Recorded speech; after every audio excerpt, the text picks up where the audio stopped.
60. Di sini saya akan menjelaskan mengenai materi manajemen layanan khusus.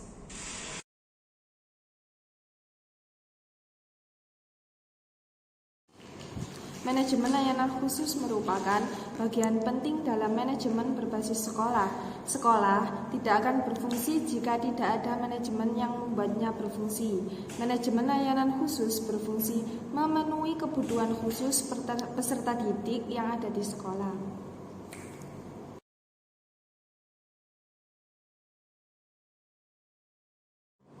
Yang pertama ada manajemen ekstrakurikuler. Manajemen ekstrakurikuler menurut Mulyono yaitu kegiatan ekstrakurikuler yang dilakukan di luar jam pelajaran dan untuk mengembangkan potensi dan bakat yang ada dalam diri peserta didik. Fungsi dari kegiatan ekstrakurikuler yang pertama yaitu fungsi pengembangan. Kegiatan ekstrakurikuler berfungsi untuk mengembangkan potensi dan bakat peserta didik. Yang kedua ada fungsi sosial. Kegiatan ekstrakurikuler berfungsi untuk mengembangkan kemampuan dan rasa tanggung jawab sosial peserta didik. Yang ketiga ada fungsi rekreatif. Fungsi rekreatif dalam kegiatan ekstrakurikuler dilakukan dengan menggembirakan dan menyenangkan sehingga menunjang proses perkembangan peserta didik. Dan yang terakhir ada fungsi persiapan karir.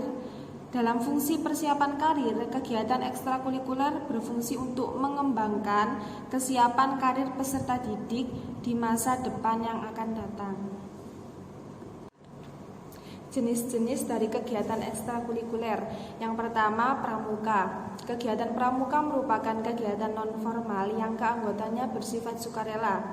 Dengan mengikuti kegiatan pramuka dapat meningkatkan kepribadian menjadi lebih baik, mampu hidup mandiri, bekerja sama saling menolong, berjiwa sosial yang baik, dan juga memiliki keterampilan yang banyak. Yang kedua, ada olahraga dan kesenian sekolah.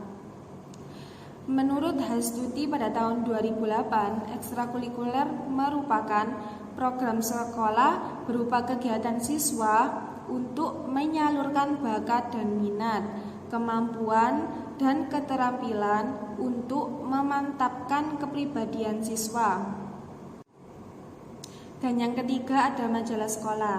Majalah sekolah memuat berbagai karya berupa prosa atau puisi dan berita-berita mengenai kehidupan yang ada di sekolah. Majalah sekolah dapat digunakan untuk memuat aspirasi-aspirasi termasuk saran-saran mengenai kehidupan yang ada di sekolah. Yang keempat ada Palang Merah Remaja atau PMR, yaitu sebuah organisasi yang mempunyai tugas dan tanggung jawab untuk melakukan pelayanan kesehatan dan medis terhadap korban yang membutuhkan pertolongan.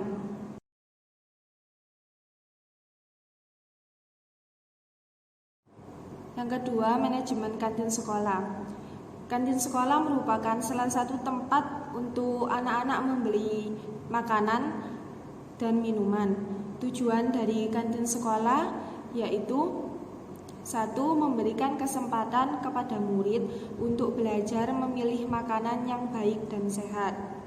Dengan menyediakan makanan dan minuman yang bergizi dan aman dikonsumsi, siswa dapat belajar untuk memilih makanan yang sesuai dengan kebutuhan gizinya. Yang kedua, mengajarkan kebersihan dan kesehatan. Kantin sekolah dapat menjadi sarana untuk mengajarkan kebersihan dan kesehatan kepada siswa.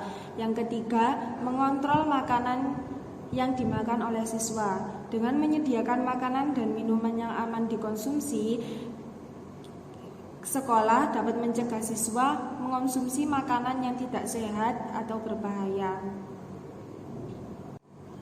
Fungsi dari kantin sekolah yang pertama, membantu pertumbuhan dan kesehatan siswa dengan menyediakan makanan yang sehat, bergizi, dan praktis. Kantin sekolah dapat menyediakan makanan dan minuman yang bergizi dan aman untuk dikonsumsi, karena makanan dan minuman yang sehat dan bergizi sangat penting untuk pertumbuhan dan perkembangan siswa. Yang kedua, untuk melibatkan siswa dalam penerapan hidup sosial. Kantin bisa menjadi tempat bagi siswa untuk berinteraksi dengan teman-teman sebayanya. Siswa dapat belajar untuk bersosialisasi, berbagi, dan berempati dengan teman-teman sebayanya.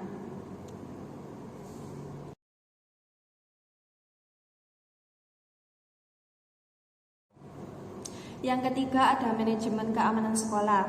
Menurut Wawi pada tahun 1989, beliau berpendapat bahwa layanan keamanan yaitu layanan yang dapat memberikan rasa nyaman kepada siswa selama siswa belajar di sekolah. Misalnya adalah penjagaan sekolah oleh satpam.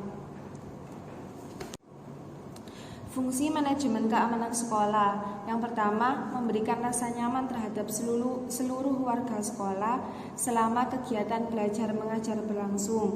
Yang kedua, menciptakan lingkungan sekolah yang aman dan nyaman bagi seluruh warga sekolah sehingga kegiatan belajar mengajar dapat berjalan dengan lancar dan optimal. Yang ketiga, melatih siswa untuk hidup disiplin dan mandiri. Siswa dapat belajar untuk mematuhi peraturan sekolah dan bersikap waspada terhadap bahaya yang mungkin akan terjadi. Yang keempat, menjaga sekolah agar tetap aman terhadap ancaman bahaya dari luar. Menjaga sekolah dari berbagai ancaman bahaya dari luar seperti pencurian dan tindak kekerasan. Cara meningkatkan keamanan sekolah. Yang pertama, dengan melibatkan semua pihak yang diharapkan dapat mempertajam pemahaman dan kesepakatan tentang apa yang perlu dilakukan. Yang kedua, melibatkan keahlian yang terdapat di masyarakat seperti anggota kepolisian, koramil, atau satuan keamanan masyarakat yang lain.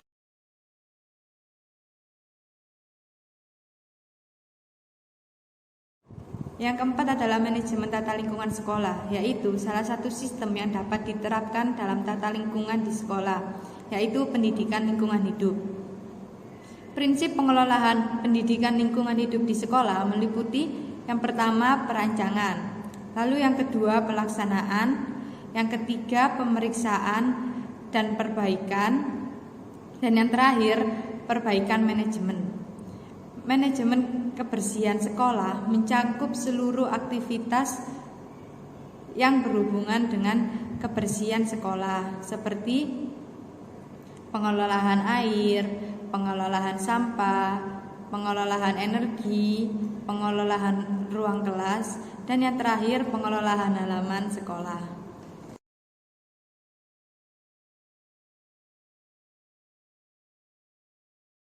Yang kelima, ada layanan antar jemput siswa ke sekolah, yaitu fasilitas yang disediakan oleh pihak sekolah untuk menjemput siswa berangkat ke sekolah dan mengantar siswa pulang ke rumah setelah melaksanakan pembelajaran di sekolah.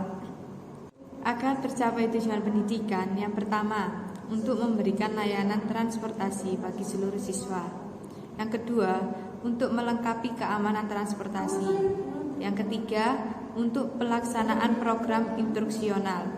Yang keempat, untuk mencapai kondisi yang lebih positif.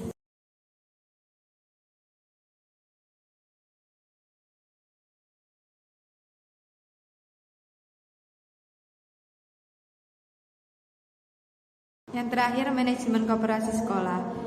Menurut Effendi pada tahun 2009 mengungkapkan bahwa koperasi sekolah adalah koperasi yang dikembangkan di sekolah, baik sekolah dasar, sekolah menengah pertama, maupun sekolah menengah ke atas, di mana pengelolaannya melibatkan guru dan personil sekolah.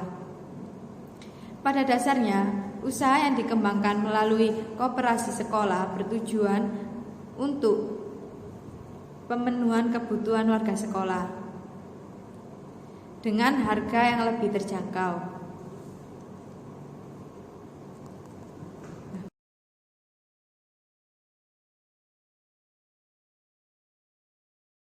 Sekian presentasi dari kami.